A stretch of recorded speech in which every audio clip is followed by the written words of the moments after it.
বাংলায় 2026-এ বিজেপি ক্ষমতা এলে সোনার বাংলা হবেই, তেমনটা দাবি করলেন অভিনেতা রাজনীতিবিদ মিঠুন চক্রবর্তী। বিজেপিকে একবার সুযোগ দিন, ক্ষমতায় এলে সোনার বাংলা উপহার দেব। বর্ধমানে তৃণমূলের বিরুদ্ধে চার্জশিট পেশ করতে এসে এ মন্তব্য করলেন বিজেপি নেতা তথা অভিনেতা মিঠুন চক্রবর্তী।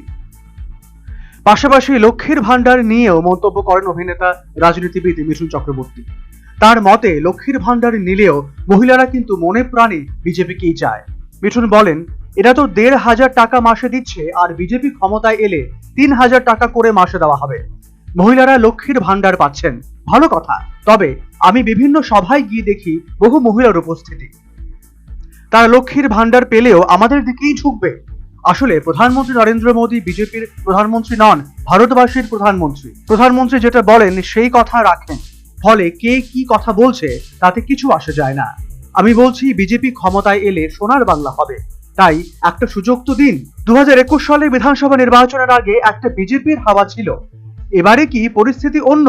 মিঠুন চক্রবর্তী বলেন, ভোটের আগে অনেক হাওয়া দেখা যায়, এবার দেখুন কি হাওয়া হয়। আর বিজেপির হাওয়া হলেই তো ওরা মারবে, ঘরে ঘরে গিয়ে ভয় দেখাবে। তার থেকে সবাই চুপচাপ থাকুন আর ভোটের সময় গিয়ে ভোটটা দিয়ে দিন।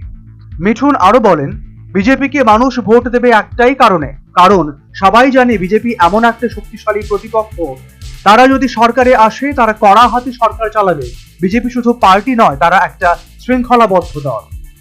যুবসাথী নিয়ে তৃণমূল কংগ্রেসও কটাক্ষ করেন মিঠুন চক্রবর্তী।